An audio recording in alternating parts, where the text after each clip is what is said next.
always remember being on an escalator at Green Park Underground Station. Only about 10 days after I'd come out, I was going up. It was not quite rush hour, but the escalators were crowded. And some ghastly man suddenly started screaming through, was pointing at me. Look at him, there's that effing crook, that effing liar.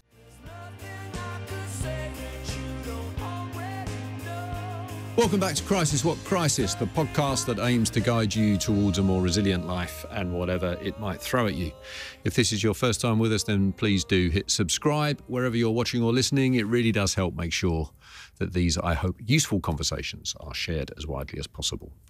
Today, I'm joined by former government minister, author, ordained prison chaplain and priest, and like me, a former inmate of Belmarsh prison, the Reverend Jonathan Aitken. Having survived and thrived over 8 decades of triumph and crisis, Jonathan has a lifetime of stories to tell and wisdom to share. From spending childhood years battling TB to working as a reporter in Saigon to being tipped as a future Prime Minister, described then as not just gilded but golden.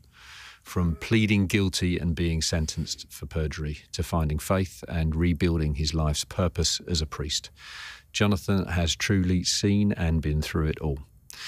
In fact, we were due to have this conversation some time ago, but crisis, one that almost in fact claimed Jonathan's life, got in the way. So we'll talk about that. But throughout it all, Jonathan has pushed on and pushed through with a sense of resilience and an incredible rate of productivity that is truly inspiring and from which I think we can all learn. Jonathan Aitken, welcome to Crisis What Crisis. Thank you. How are you? I'm well. I see you are prepared for prison. I'm on my way. For those who are listening, not watching, you are sat in your dog collar. That's right. Well, I'm going, as I usually do, in midweek to Pentonville Prison to be a chaplain, which is never a dull moment. And presumably you've got your chain, have you, that will give you access to... I mean, the keys come later, but that's a sort of... If that, Jonathan, if you don't mind me saying so, is a visual demonstration of the circle of life, I don't know what is. I agree. You previously wrote me a letter when I was facing my own dramas. We'd never met, and you were incredibly kind and generous with your insights and advice then, and in the 10 years since. But I know I'm not alone, so I'm going to embarrass you a bit. I'm sure, but you quietly reach out to those who may be or who are facing the prospect of prison with regularity, don't you? I do. I mean, I didn't make a big thing of it. It's not that frequent, but when I read in the newspapers of someone on their way to prison who's had a great crash, I suddenly realise that I have almost an automatic empathy. Whatever the guy has done, I don't look into that, but I know that they're facing a huge challenge, and maybe they would like to hear from me and maybe chat, because I think I've helped a few people going into and coming out of prison, which is on the whole more difficult. And so it's a sort of little quiet sideline, which I don't talk about now. I'm being forced to talk about it. I'm sorry about inquisitorial that. I think it's only right that people should know. But I do it, yes. As it turned out, we became fellow Belmarshians. I don't think there's a tie, by the way, for the Belmarsh. I don't Club. think so. I wonder whether we should look at that. People keep quiet about it on the house. Not many old Belmarshians own up to it. Exactly. But one of the things you did for me was to demystify what it is to be in prison, because although the system had changed a bit between your being there and my being there, the basic lessons were essentially the same. And it also spoke, I think, to an important, I'd be interested to see if you agree, lesson in how to approach oncoming disaster. That to get into the detail of it, to discuss it in the way that I did with you, was, I found, incredibly helpful, because it demystified the place. That, if you hold to the view that it's the kind of imagined reality of what you're about to enter that causes the deepest anxiety, then that's absolutely how you helped me, was to demystify it a bit. Do you hold to that view? Yes, I do. I mean, forgive me saying this to a former tabloid editor, but prison is not what the tabloids say it is. It's quite a routine process, rather mechanical a lot of the time. And it's not full of terrible experiences unless you're very unlucky or provoke them for one reason or another. But on the whole, a level-headed, sensible guy can get through prison fairly easily. I don't pretend it's simple at all, but I can't remember now what I said to you, but don't be a tall poppy is a very good advice. You told me to get a job as a cleaner as quickly as possible, which, by the way, I failed miserably to achieve. Strangely, I was a cleaner. I don't suppose my skills with the harpic and the brush were much better than anybody else's. But the wing cleaner is the sort of concierge of the wing. He hears all the gossip. He moves around. And if you're interested in conversations and helping people, it's a very good place to be. But I'm sort of, obviously, one way or another, very familiar now with prison life. And the first thing I always say to people is don't be frightened. You'll be very unlucky if anything comes your way in the way of real violence or real harassment. It's a sort of thing to be resilient about, which is, I think, the theme of your series, how to cope with it, how to handle it. And a few very simple rules will get you through quite easily. I do want to talk about prison, obviously, in more detail. But before we do that, I want to go to the start of your remarkable life. Because aged just 3, I think, I'm right in saying, you were diagnosed with tuberculosis, which, of course, at the time was claiming the lives of so many children. You spent 3 years, I think, in hospital in Dublin. Much of it in bed, in a sort of iron lung setup. What do you remember of what must have been, a truly appalling experience? Well, I suppose it was appalling in many ways, but as a small child, I didn't really feel that. I was, first of all, I think naturally combative and wanting to get through this. And it was difficult because there was no cure. There were no drugs for TB in those days. And it was a killer disease, much more feared than cancer is today, and especially for small children. And one of the problems with a small child is that they're very restless, little boy. So the only way really to get them cured is to immobilize them. That's the first rule. And so I was effectively on a plaster cast frame or semi-iron lung, couldn't move. So now that sounds terrible, but like everything else, you get used to it. We had these deep breathing exercises. The hospital was run by nuns, and I had a favourite nun who I adored, who taught me to read and everything. Her name was Sister Mary Finbar, and she was sort of kind of head girl or head nun. She was sort of the Mother Superior. And I was a bit of a celebrity for a strange reason. First of all, I was a Protestant, and this was a Catholic nuns' hospital. Secondly, my grandfather, maternal grandfather, was the British ambassador, and this was in wartime Dublin, and the Irish and De Valera in particular were, on the whole, fairly anti-British. And every time my grandfather came, sort of 8 men with guns came guarding him around. Goodness. But my grandfather's press secretary was John Betjeman, and he used to come and read me poems and make me laugh. And so I don't regard this period as a sort of sad, miserable period. The separation from your parents must have been so difficult as well. My father, who was an RAF, a Canadian RAF Spitfire pilot, had been shot down. He was in another hospital in England, very badly burned, and so he was not around. And this all sounds miserably unhappy, but my memory, and I don't think I'm extremely, was that I always felt loved. I always felt well looked after. Your father, Sir William Aitken, as you say, Canadian, Spitfire pilot, war hero, shot down in World War II, and in the process very badly burned. You were, and your mother, as you mentioned, was nursing him in London whilst she had you, in the hospital in the way that you've described in Dublin. I mean, she simultaneously had her husband and son sort of fighting for their lives. She must have been the strongest of women. Some of your resilience is from her? She was strong. She was also very beautiful. She was had quite a complicated life. But she I adored her, and she only died a fairly few years ago at age of 94. And she was a very, very central figure in my life and in my sister's life and our children's lives. But she was of that generation raised in the war who just got on with it. You remember the Duke of Edinburgh saying, "Oh, I just got on with it." And that was her. She had a great love, great affection, but she was tremendously practical. Where are you on the just get on with it bit? Because that's not the fashion these days, as you know. We perhaps wallow around in this stuff more than we ever used to, analysing it, thinking about it. There's a more serious end to that with the younger generation, more anxiety at the moment than we've ever seen, seemingly.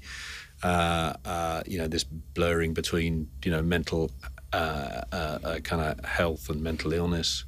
Where do you think we're taking the wrong approach at the moment? I mean, you're presumably having a lot of these conversations with people in prison. Well, everyone's different. And for better or worse, I've never had any therapy or psychiatric attention in my life, except in rather sort of joke circumstances in a prison.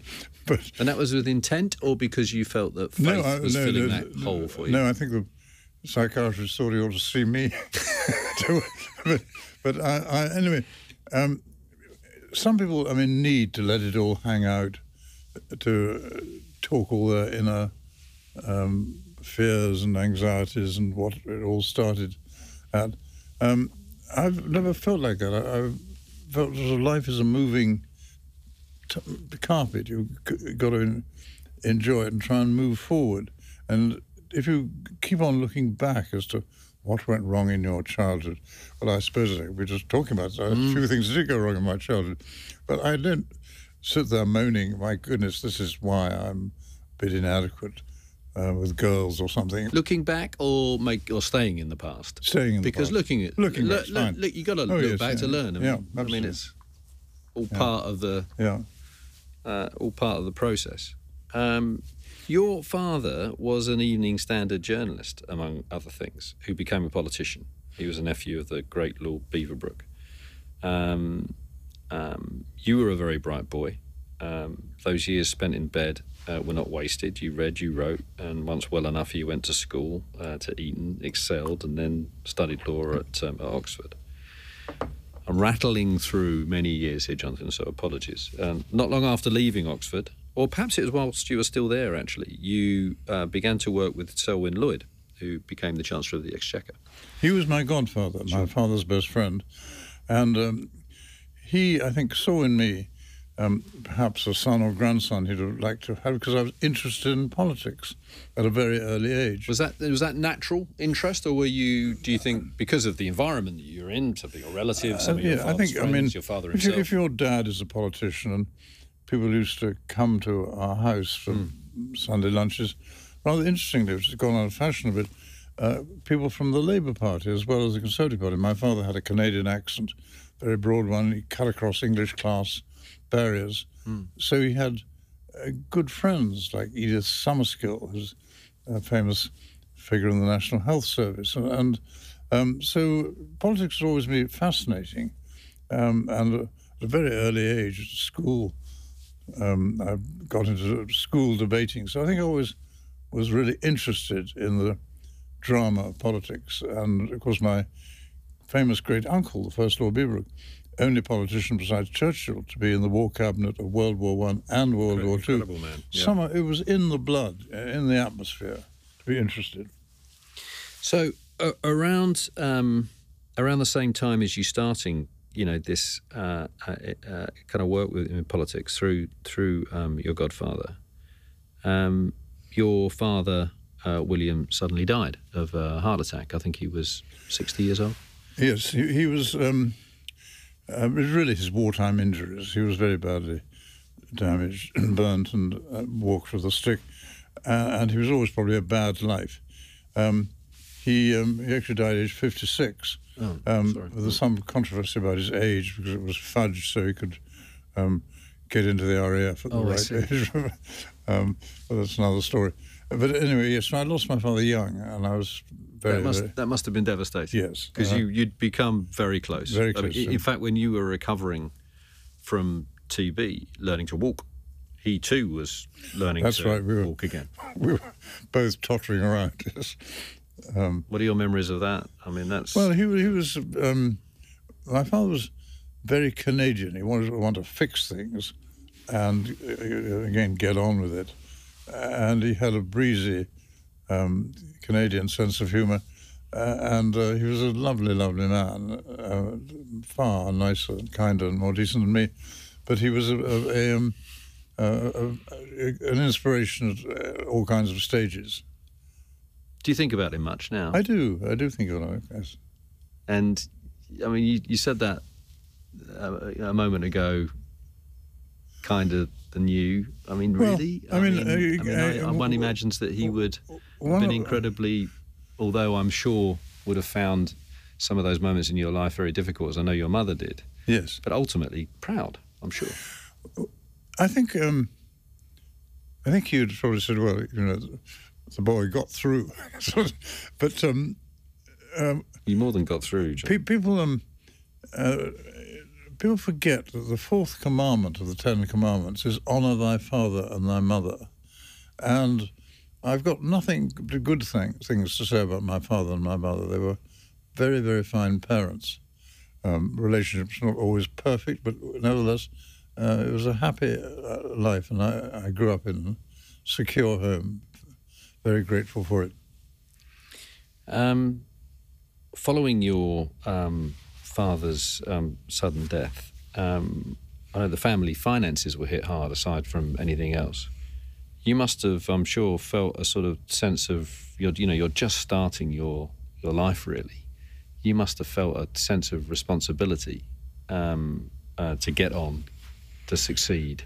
Was that there? Yes, my father had reached a rather good peak in life. He was knighted as a very loyal backbencher. He'd made some useful money. He wasn't super rich, but we'd bought a lovely house, a moated Elizabethan mansion. It wasn't a stately home, but it was a lovely house and garden. Everything seemed totally secure. And then, bang, thanks to the complications of sudden death and death duties in those days, which were at 88%, unbelievably, suddenly it all fell apart. And obviously that was upsetting. We did all kinds of things to try and save the house and grow vegetables and things like that. Totally unsuccessful.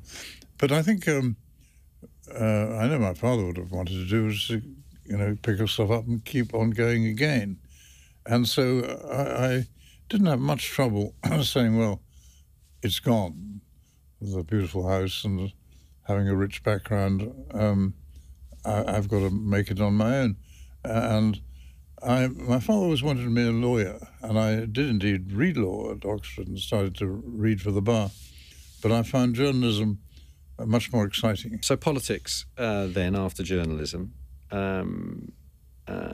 you are tipped as a future Tory leader. We're rattling through again. How did that feel when it happened? How would you describe yourself then, Jonathan, when you were, in your pomp, top of your game in politics, being celebrated and lauded? I think this legend that I was tipped as a Tory leader, although it was true, has sort of grown in importance in the telling, and certainly in my mind, it wasn't a big thing, and I'll tell you why. I was well educated in politics by Selwyn Lloyd, who had been tipped as a future Prime Minister and so on. And the one thing I understood very well about especially the top job in politics, it actually happens by luck. It's timing which has got nothing to do with you. I think an ambitious politician can work hard to try and get one of the senior jobs in a cabinet, but becoming leader, I think Boris Johnson says something about a ball that comes loose at the edge of the scrum or something. Yes. Well, he was right. And so when I was tipped as future Prime Minister, it didn't go to my head. I didn't sort of say it as ridiculous, because I could see it just might have happened. But I wasn't sort of full of pomp and pride, and was rather dismissive. And I think there's even some rather famous article by Roy Hattersley about me, tipping me as a preacher. I mean, it's Roy Hattersley who said that you weren't just gilded, you were golden. Well, he had Which is a great phrase. He had a bit of a golden pen. But I liked Roy Hattersley. Yeah. Used to come to dinner at home and enjoyed him. But anyway, he tipped me as future Prime Minister. And I may say, you could fill the ballroom of the Dorchester Hotel or many other great arenas with people who've been tipped as future Prime Ministers. Indeed. Huge numbers. Indeed. But how do you look back at yourself? Let's put the prime ministerial bit to one side. But you were certainly a man of influence. You were, you were firing on all cylinders, and life was, whether it led to Downing Street or whether it led somewhere else, it was certainly leading somewhere pretty good. How do you sort of look back at yourself at that stage of your life, if you like? Well, I think I look back on the whole with gratitude. I mean, yes, I made mistakes, some colossal mistakes, but generally, I wasn't an entirely conventional politician. I wasn't a sort of whips office boy. You ran against the grain, for sure. I had ideas of my own. I loved being a parliamentarian, and I took a lot of trouble to sort of learn the art of parliamentary life, getting the right tone to a speech, preparing very hard on questions. I strangely wasn't thinking every day, gosh, I want to climb the ladder. I thought sort of the ladder will somehow appear at some stage and there'll be a chance, because there so often is in politics. Almost everybody gets a turn at something. And I was... Did you enjoy the mischief of politics? The kind of the game Yes, game absolutely. And Alan Clark, in his memoirs, got some terrible paragraphs of me, my old standby for making mischief and dirty tricks or something. He says, this is exaggeration, but never mind. Yes, I did enjoy the life of Parliament, both the extracurricular life and life in the chamber. And this is the impossible question, I know, but had things not, and we'll get on to it, had things not taken a turn, where do you think that would have led? Certainly staying in politics. Yes. I think I'd have risen higher in politics. I think that was a probable bet. So I think I would have gone somewhere higher up in the cabinet, maybe defence minister, conceivably, if there'd been a vacancy, gone to the Foreign Office. Getting the top job wasn't really genuinely on my mind. And in any case, if I'd everything gone perfectly, I think forecasters said I would have perhaps, after John Major, perhaps been a contender for the leadership, but it would have been a contender for the leadership of the opposition. Yes. And anyone could then see that there would be 10 years hard grind opposing Tony Blair. So it wouldn't have been a wonderful chalice to be handed. Yeah, well, William Hague was kind enough to come on the pod. He talked about those wilderness years. Yes. Yeah. Obviously, things took a turn. We're going to get onto that in a second. But there's another kind of oft-quoted reason as to why your political career did not develop faster prior to things going wrong. And that was your relationship with Carol Thatcher. You were in a serious relationship. But in 1979, the year that her mother, Margaret Thatcher, became Prime Minister, you and Carol split up. And the, I suspect, slightly convenient way that that's been summarised is, that's the reason why you got stuck on the back benches, because Margaret was somewhat a gin. Well, that might have been half true for a bit. But Margaret Thatcher was really too big for that. Like any mother whose daughter she hopes perhaps is going to get married to a young man, and the young man is blamed, not entirely fairly, but for the fact that it doesn't proceed. Any mother would feel resentful and hurt, I think. So it never thought to me this was something wrong in Margaret Thatcher to feel that way. Did she ever say anything to you? No, not in a personal way. Or much later she did, much later. But I think Margaret Thatcher and I got on very well when she was leader of the opposition and I was the boyfriend in residence. and I knew an awful lot about her strengths and weaknesses, and admired her, even though she was maddening a lot of the time. She was a very difficult lady, but difficult for Britain, and I admired her and admire her to this day, and wrote a book. You wrote a brilliant book, pretty favourable about her. Yes. But I think really what strangely stopped me rising during the Thatcher years, seems so odd, but it's actually true, that at a very early stage I was a Eurosceptic. And Margaret Thatcher was a Eurosceptic too, which makes it sound so odd. But the Tory whips were upset by this little gang of rebels who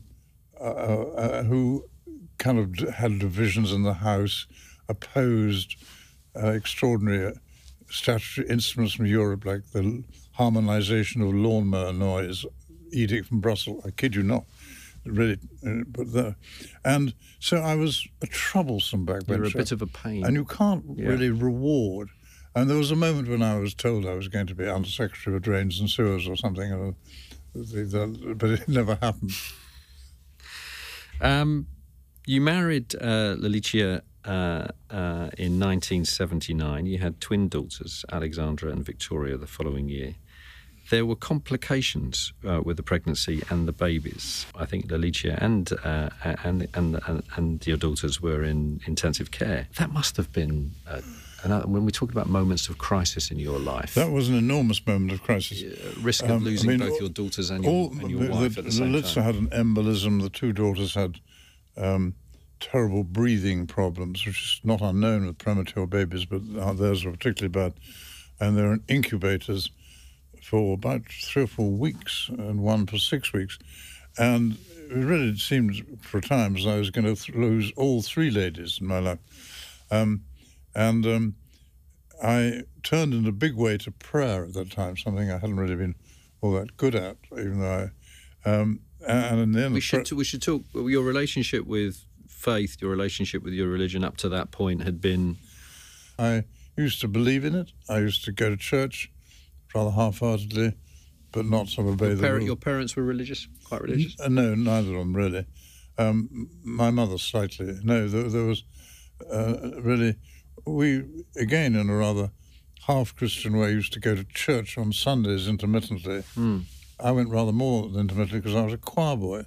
But we were not a sort of holy house at all. And it was really low on the agenda in our family. But there was something there. Something there, yes. You've talked actually very movingly about the relationship with that nun who sat by your bed. Do you draw a line between those moments and your strength of faith now? I do, because faith is a huge mystery. But the nun used to say things which seemed to me completely crackers at the time. Sort of, God has saved you for some great purpose. And well, maybe she was getting it right, I don't know. But I didn't... I took it on board, and I adored the nun and was very touched when she always wanted to pray. But I'm not sure I really, between ages 4 and 7, really took it on. How could you compute? Yeah. But you think you do draw a line now. Yes, in the spiritual world, we often ask, who planted the first seed? And I should think it was that nun. So that moment, terrifying. You face potentially losing your entire family.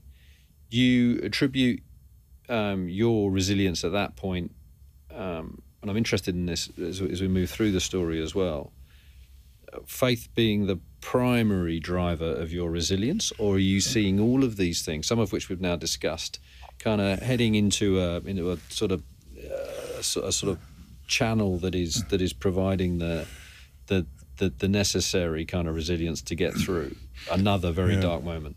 I really don't know the answer to the question, but the one thing I was in that situation was totally helpless. I mean, 2 little babies in incubators, you can hardly understand all these machines are saying, what the nurses and doctors are saying. So nothing I could do. My wife very ill too. So praying seemed the best thing to do, which I did rather fervently, and did not keep on praying afterwards, but that's another story. But yes, I mean, it's a confusing time, but I think somewhere in this, I see you're kind of building a resilience package. Faith was there. We're jumping around on the timeline a little bit, so again, apologies. But we'll move now to the events that led to you ending up in the back of that van coming out of Belmarsh, Sure. as we have both done, Jonathan. What I'm going to do, if I may, in the interest of time, I'm going to summarise what happened, but I'm going to do it in a way that is drawn from your book, Porridge and Passion, which is a book that you sent me before I headed to prison. Very helpful it was too. So this is a précis, so I hope it captures the sort of essence of it accurately. But to remind those listening and watching, in 1994, after 20 years as an MP, 2 years as Defence Minister, you were promoted into the Cabinet as Chief Secretary to the Treasury. You were tipped as a future PM, as we've been discussing, and then The Guardian ran a story suggesting bluntly that you were a pimp, that you were an illegal arms dealer and a corrupt minister in the pay of the Saudi government. You launch a libel action with an infamous speech referring to the simple sword of truth and trusty shield of British fair play, and against them, and also against World in Action, who'd followed the story on television. In the High Court trial, you disproved almost all of the allegations, but there was one outstanding issue: a £900 bill for a stay at the Ritz Hotel in Paris. You said your wife paid that bill, not the Saudis, but then evidence was found that proved that couldn't be the case. You withdrew the libel case. 18 months later, you plead guilty at the earliest opportunity to a charge of perjury. Your wife then divorced you. Legal bills flowed through the front door, £2.4 million of them that drove you to bankruptcy. In your words, Jonathan, you had completed the royal flush of crises: defeat, disgrace, divorce, bankruptcy, and now jail. Fair summary? Fair summary. That period of waiting between admitting your guilt and your sentence, was that the worst period? When you look back on it all now, was that the worst period for you? It's very difficult to pick out a worst moment because there were so many worst moments. But certainly, once I had, which I did at the earliest possible opportunities, put my hand up and said, I've made a complete mess of this, I told lies, I'm going to have to plead guilty. I put in a confession statement to the police. I knew I was going to have to go to prison. And so, yes, that was a very bleak period, which I was ruined, a word frequently used by many people, and true. What did I do in that period? Well, I did do some sensible exploring of two things. One, next steps. I actually spent a lot of time finding out what prison was going to be like, what the court hearing was going to be like. So I was sort of Did anyone do for you what you did for me? Yes. Although I think I volunteered to come and talk to you, whereas I had to go and I dug out prison officers, I dug out old lags, and the movie star Richard Harris, whose ex-wife I later married, was surprisingly helpful in finding mysterious people from the underworld who'd been in prison who talked to me about what prison is like. So I had a pretty good idea of what prison was going to be like before I went in. So I prepared that way. I always thought there would be life after prison. My children kept saying what he was going to do. And I said, perfectly seriously, that I was going to be a minicab driver. And they all fell about with laughter, only because, actually, because I knew a bit about the Arab world, there are some very lucrative driving jobs to be had if you can... Tips are incredible. Incredible. You could rebuild your finances quite quickly, being a sort of driver to sheikhs and princes. And I thought they might the comeback plan included being a cabbie. But my children used to shriek because they said, you get lost between Lord North Street and Sloane Square, so you'd never be any good at that. But I planned things. But much the biggest thing I did, which was not really done by me, is that I got into being helped by people of faith. People sort of mysteriously arrived, said, can I come and pray with you? And I said, I don't really do that. But anyway, that period was very fertile for getting me going on the road to faith. And I was hesitant because I said, I'm not going to have a foxhole conversion just because life's gone wrong. suddenly say... Your instincts were not to. Not to. But on the other hand... Because... I think pride. I mean, I think I can cope with this myself. But anyway, I got off that kick very quickly. Because there have been some people in the early days. I mean, the sort of strength of your faith, the jobs that you now do, the unbelievable commitment that you have to it, in and out of prison, dealt with it of itself. But right at the beginning, there were a number of people who were thinking this is some kind of device, right? Yes, and I could... How did that make you feel? Actually, quite sympathetic to them, because they'd be surprised to hear that. I think I would have said myself, if I'd seen a fellow cabinet minister get into trouble, go to jail, and come out saying, I found God, I think I would have said, how very convenient. So I could have some sympathy. On the other hand, whatever I've done in the faith department, I've done it for an audience of one. So I really don't think about... it was hurtful a bit when people said, old colleagues said, well, we know this is just a PR device. Let's talk about prison. Actually, before we do that, because I think I've got my timings right, after sentence, but before you go to prison, there is another shock in your life. A positive one, but still a shock, that you have another daughter, Petra. Yes. With Soraya Khashoggi. This was in the midst of you trying to work out what has my life become. Absolutely. Everything caving in, falling in around you. And then, I mean, how is that piece of news delivered to you, if you don't mind me asking? And well, it was delivered by Petra herself, who'd never known who her father was. And there'd been a lot of speculation, not least by her. And there were some other strong candidates besides me who'd had romances with her mother. And what time and when is all a matter of speculation. But Petra herself became increasingly convinced that I was her father, purely on the basis of looks. She looked very like my twin daughters. And they all knew each other, and they were all rather excited about this possibility. I was rather frightened of this possibility. It didn't seem to fit the dates for a start, but in the end, I agreed to have a DNA test, which was quite a brave thing to do, because yes. it was just... What stage are you at in your dramas when you agreed to... I think I've pleaded guilty. I'm awaiting sentence, I think, yes. Right. Which is about 6 months away for complicated reasons, nothing to do with me. Anyway, I had the DNA test because I thought that the more I thought about it and prayed about it, I thought, if she is my daughter, she really needs to know, and she'd be much happier, and I would be much happier. And yet another bout of bad publicity isn't going to really change the price of fish. So I said, OK, let's have the DNA. And I didn't think the DNA test would show that I was father, but it did, beyond doubt. So then we had a lot of time together building a relationship, and it's had its ups and downs, but on the whole been a good relationship. So you're worrying about a life that's fallen in, and how on earth is that ever going to be rebuilt? And then at the same time, yes, exactly. It doesn't sound like quite out of a blue sky, but I know. But you're then building a relationship with someone that you now know to be your daughter. Yes, and that was testing, but good. And would you say that the fact that you were unravelling, if I can put it that way, at that stage, made that process harder or easier, would you say? I wasn't quite unravelling. I was, very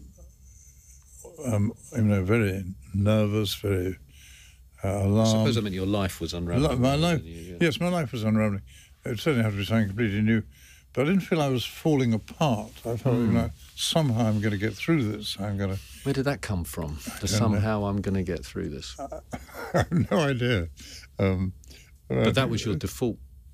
That's not something that you worked towards. That was your belief. Yes, life will be different, but it won't be a total disaster. Yes, I am interested in this, right? Because this is not a life that's kind of going from, I don't know, I'm going to put this very crudely, right? They're sort of sitting at 6 and is suddenly going to end up at 2. Your life was at 10, right? I mean, you were a man of influence. You were, in all the interesting rooms, having all the interesting conversations. Life was a success. What we haven't touched on here is that you're also a success in the world of finance.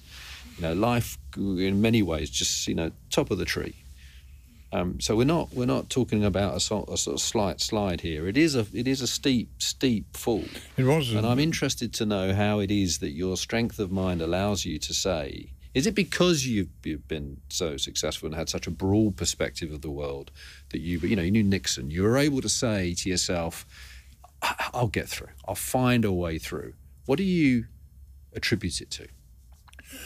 Well, it's interesting you mentioned Nixon, whose biography I wrote, and I got to know extremely well. And he's quite a good role model for how to cope with disasters. And I did think of him and did talk to him about it. I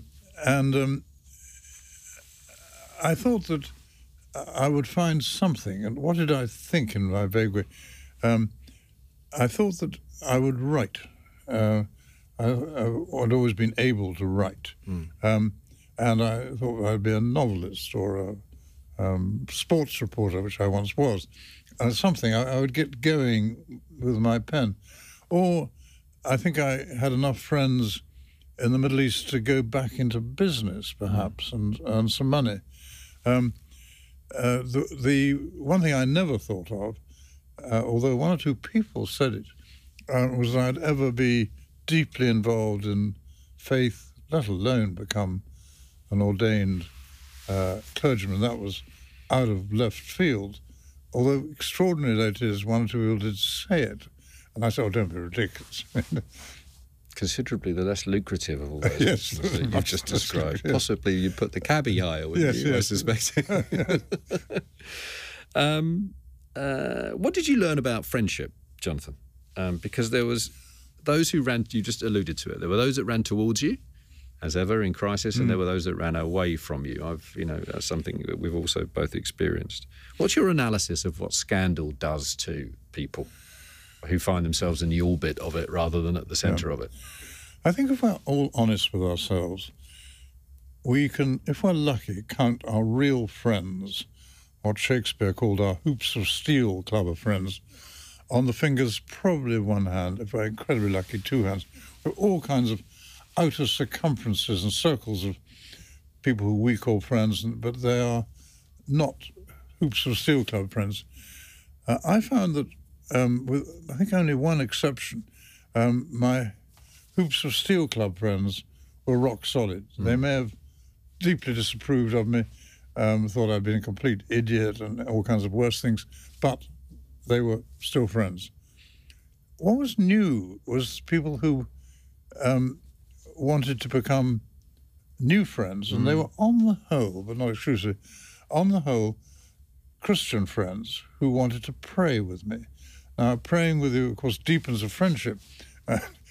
One of the more extraordinary things about my life as a politician is that everything always leaked sooner or later. My life as a Christian, nothing ever leaks. You go in a prayer group. I was astonishingly confident as a sporad. Yes. And I didn't really know what I was doing in the Christian world except fumbling around and searching and finding. But they were very, very important, these new friends who came in. And then there were people who just, out of sheer kindness, sort of said, "Gosh, I really want to help. I know Jonathan a bit. I haven't seen him for 10 years, but I'd like to come round." And people sort of used to say, "Look, could I slip you 500 quid? Would you mind?" I said, "Thank you very much." I was broke, and things like that. But or just, come and stay the weekend. So there were all new friends. Or dinner. So it was just a chat. Of course, I lost friends as well. How do you feel about the one friend that you mentioned there who didn't step up? Oh no, totally understandable. Because first of all, I had let a lot of people down.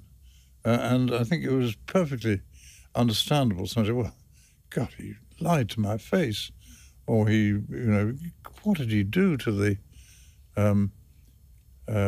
such and such branch of the Conservative Party? He let us down really badly. And they were absolutely right. So I wasn't sort of, I was sad, but not sort of... Not angry? Not angry at all, no. Have you been angry? I was angry at the beginning. I'm on the whole an anger and bitterness-free zone, I hope. I certainly have no resentment to anybody, the journalists or people like that. I'm rather a chum of Alan Rusbridge's, the editor of The Guardian right now. And so, no, I don't look back with anger. I blame myself for all the things that went wrong. I don't... I think some journalists went a bit OTT, mildly, about my evil side of international arms dealer and things like that. But I would let it go under the bridge.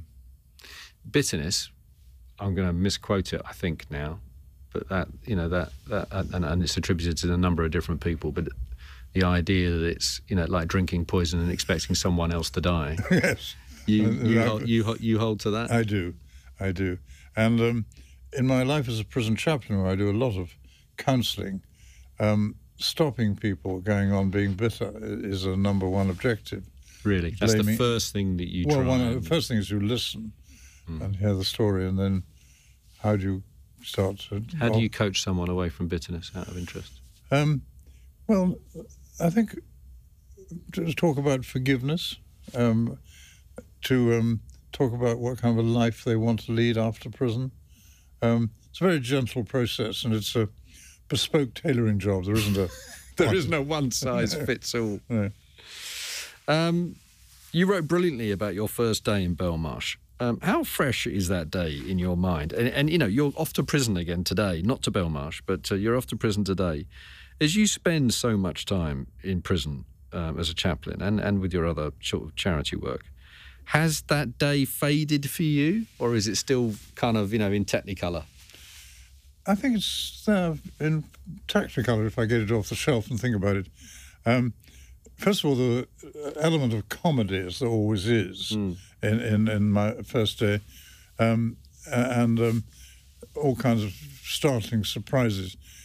But the day did end in an element of terror, because the prisoners at Belmarsh, used to do this kind of thing, what was called doing a quizzy. They all started shouting from one cell block to another. And suddenly I realised that all the shouting was entirely devoted to me and all the things they were going to do for various parts of my anatomy when they met me the following day. And that was really frightening.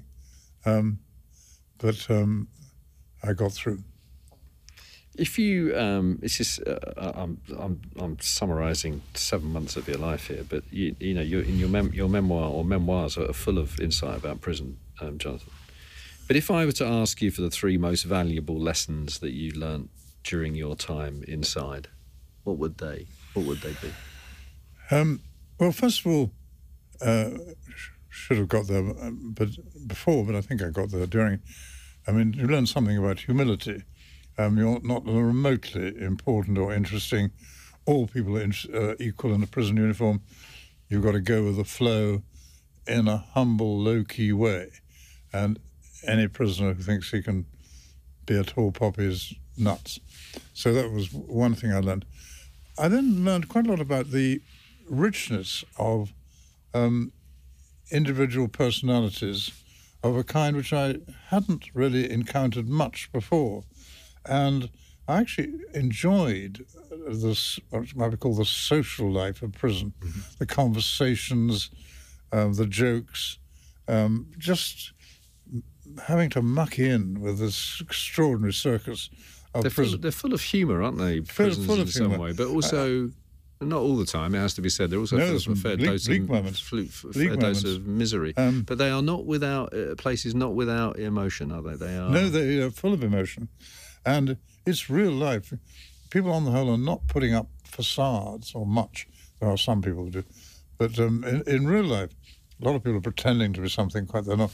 Prison, they're not on the whole, and it's life is there in the raw and comes out very openly and very fully, and I enjoyed that.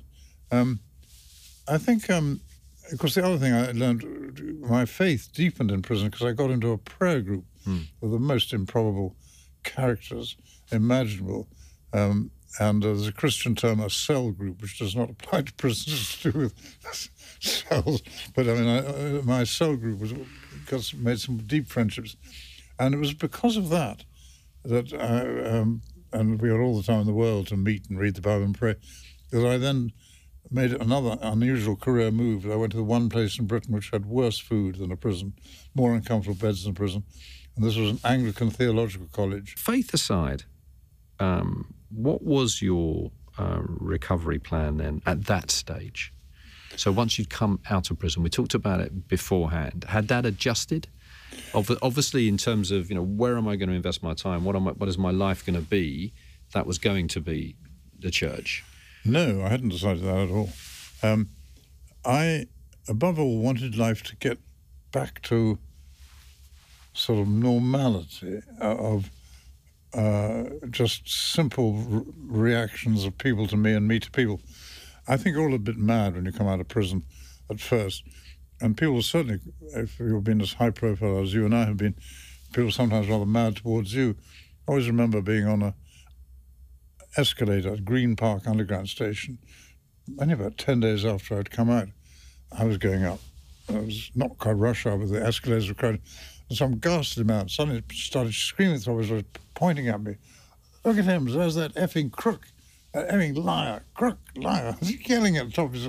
I mean, I could have wished the escalator would have... Exactly. So this sort of thing happens. I did want to get back to sort of... No anger about that? No, I mean, it's his problem, not mine. But at the time, I was very crushed by it, and very, very down by it. Is life going to go on like this? But you sort of... Headlines soon fade. Tell me how you navigated. That. Long before I was ever in any kind of trouble, I used to say to myself, if I ever lost my seat in Parliament, actually what I'd really like to do is to go back to university. I thought as a professor of politics or something, but still, there's a side of me which is an academic monkey. I like to study, I like to read. And what going to Wycliffe Hall's Theological College did, quite apart from the faith side, it got me into an environment of studying, of people being normal, and people being friendly. I suddenly didn't feel like an ex-jailbird. I felt like a fellow student. And life was just coming back to normality. And no thought of being a priest at all. One or two people suggested. I said, no, not in your life. I hope I go and be a good Christian boy, but I'm not going to practice it in any way. But to just be out of the world of just studying. And that was actually a gift of bankruptcy. I had planned to earn my living, but once I'd gone bankrupt, those days you had all kinds of restrictions. I was giving a living allowance of actually £300 a week, which made me the richest student at Wycliffe. The drinks were on you. Yes. Yeah. But I've experienced a bit of this myself. Yes. Is that you have your own timeline. You have your own sort of, even if you're sort of realistic enough to know, look, I know it's going to take time to get to that point of whatever you want your normality or your new life to be. But the truth is, it's not your timeline. It's not your timeline, no. At all. And you will be at a point where you think, oh, this is working quite well, and then suddenly something will come around and whip you in the face. Yeah, absolutely. And you had that for, how long did that? At what point, I suppose, did you get to the stage where you felt, you know what, I'm where I need to be, and I'm sort of I'm resilient enough now, even if it happens, to be able to deal with it? Well, it was fragile for quite a long time, and you're absolutely right. Torpedoes suddenly come in completely unexpectedly. For example, I solved the problem, but I needed to go to America to write some books and do some quite lucrative academic work, only to find that I couldn't get a visa. I got one in the end. I was able to pull some strings with old friends who were senators, which not everyone can do. Yes. But there's quite a period of adjustment, and I think It probably took me the best part of 5 years, if I really think through it. But I wasn't sort of despairing in that time. I mean, financially, life was difficult. Home life was difficult. Moving out of houses. My children were spread all over the world. So it was definitely a difficult period of adjustment, but not a miserable period, just difficult. Jonathan, you now, as we've discussed, work very closely with prisoners and ex-prisoners, as you say, in that difficult journey that we've just been discussing when you leave prison. You're the chaplain at HMP Pentonville and many other roles. I hope you don't mind, but I'm going to read from one of our email exchanges. Sure. We were discussing, updating each other on what was going on. And in the email, you said to me, last week I was the officiating minister for a big carol service, well attended by judges, Crown prosecution staff and Central Criminal Court staff. The location for this event was the Grand Hall of the Old Bailey. As I pointed out in my address, 21 years earlier, I'd been the defendant in court number 1 of the Old Bailey, pleading guilty to perjury charges and leaving by the back door in handcuffs as I clambered aboard a prison van heading for Belmarsh. This time I came in by the front door as the golden-robed priest in Church of the Service. How life's wheel of fortune changes. If that email, rather like the chain in your pocket, isn't a demonstration that A, life is long, and B, that it's a funny old game, I know. I don't know what is. But more seriously, there is a lesson there, isn't there, for anyone facing despair? Yes. I, of course, think that the spiritual side of my life is very important. But for anybody, the wheel of fortune turns. And to some extent, I do believe that you can make some of your own luck by just hard graft, going out there and getting things done. And whatever it is, I mean, I don't think I'd have been a bad minicab driver, despite my children's scepticism. But I hope I'm not a bad priest now. But I found something which absolutely enthralls me and floats my boat, and it's the most important thing in my life. But getting there was a journey which really, looking back, I had no control over. We're, again, skipping through so many important things. You remarried in 2003, Elizabeth. You had many happy years together, but who sadly died in 2022, which I know is something that hit another, certainly would fall into the category of moments in your life that hit you very, very hard. We had a wonderful marriage, so it was agonising to see her go. More recently, you suffered also with your own illness, Jonathan. This is the reason why we haven't recorded this podcast sooner. And you became gravely ill, septicemia and other complications, I think I'm right in saying. Your friends and family were very concerned that you wouldn't survive, but you endured. And I saw you not that long ago for the first time post those dramas, and you were again absolutely without any kind of bitterness, even though, and perhaps we don't need to get into the detail of it, but you didn't necessarily have needed to have been that ill, if I can put it that way.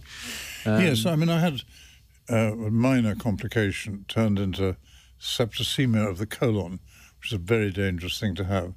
And at the last minute, I got back into hospital, and they thought they couldn't save me, but they did.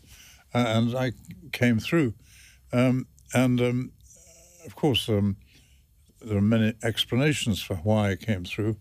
The skill of the surgeons, certainly the prayers of other people.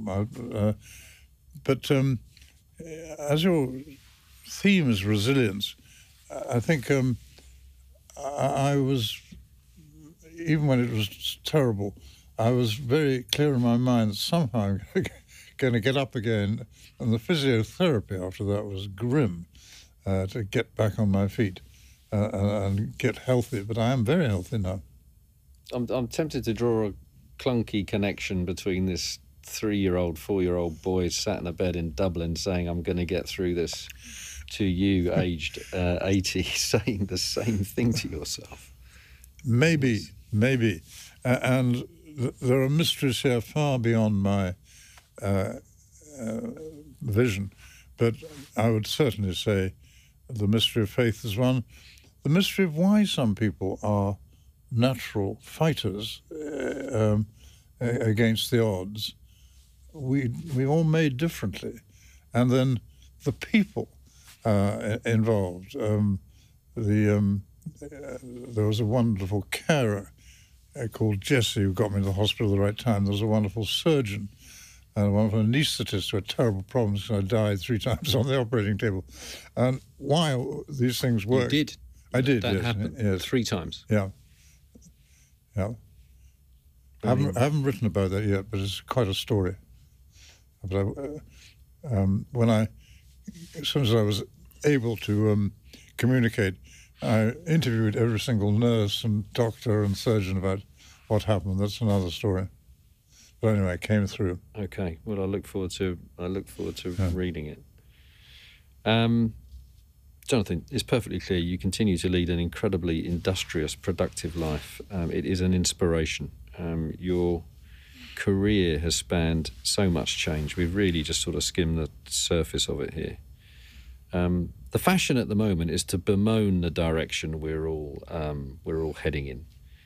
And there's some evidence to suggest that's justified. You know, as I touched on earlier, these high levels of anxiety, societal changes that seem to be driving so much division and anger geopolitically, domestically with the politics. It all just seems to be grim and dangerous.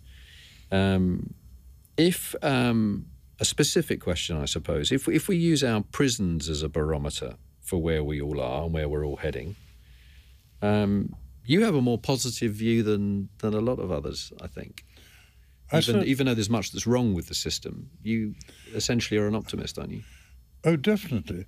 I mean, I've now lived 81 years, and I can remember huge dramas, which a lot of people can't remember. But I can just remember the war and the doodlebugs and the terrible fear around then. I can certainly remember the post-war years when masses of people thought that Britain was completely finished, this appalling socialist government were going to ruin everything. Actually, one of the best governments ever was the Attlee government, 45 to 50. Then I remember, just before I got into Parliament, when inflation was 21%, riots and over trade union fights and so on, and no one thought Britain could ever recover from being the sick man of Europe. I could go on. The idea that the system is so broken that it can't be fixed, the idea we should all give up, I think is quite wrong. And I wish I had grandchildren I could see well into the 22nd century, but Britain will be here. And so you're excited for those grandchildren, not fearful. I would be, yes. 8 decades of crisis. Can I ask you, as you look at your life, do the difficulties carry equal weight in your mind to the triumphs? Do they carry? Are they heavier rocks in your rucksack, or are they? Or where's the balance for you now when you look back across some of the things that we've discussed, and there's so much more during the course of your life? What's the balance in your sort of? Well, I think the crises at the time are agonizing. But the old saying, what doesn't break you makes you. And I think I'm a bit of an excitement junkie. And a crisis to me is always an opportunity. Even after a prison or disgrace, there's always something which is going to come up. And so I would sort of answer the question by saying, if you stick at things, work at things, and then, of course, if you have an underlying faith, that was hugely important to me. I sometimes say what matters most in my life are my 3 Fs, faith, family, and friends. And if any one of those legs of a stool wasn't there, I think I'd be less happy than I am now. But as you look back across your life, which you've still got so much to do, But do the golden days get more airtime in your head, I suppose, is the question, as opposed to the dramas? No, I think it's the difficult times have more time in my head. The crises are more memorable. I mean, I'll never forget prison. I'll never forget the disgrace of getting found out for having told. And I'll never forget some of the other negative dramas. The positive dramas are delightful, rather like birthday cakes, very good. But I think it's the really memorable moments and how you handle them would be the negative moments. And that is important. It is. And that is valuable, and that is how you thrive. Well, long may you be around, Jonathan, to contribute your optimism, your energy, and I can say this personally, your kindness. And thank you for joining me today. Thank you very much. If you've enjoyed this conversation with Jonathan, then please do leave us a review. And if you found it helpful or inspiring even, we would be delighted if you would recommend us to your friends. You can watch the full episodes on YouTube, follow us on Instagram and TikTok, and if you hit subscribe, you'll find a lot more useful crisis conversations. As always, full transcripts are available on our website, along with links. Just head to crisiswhatcrisis.com. Thanks so much for listening.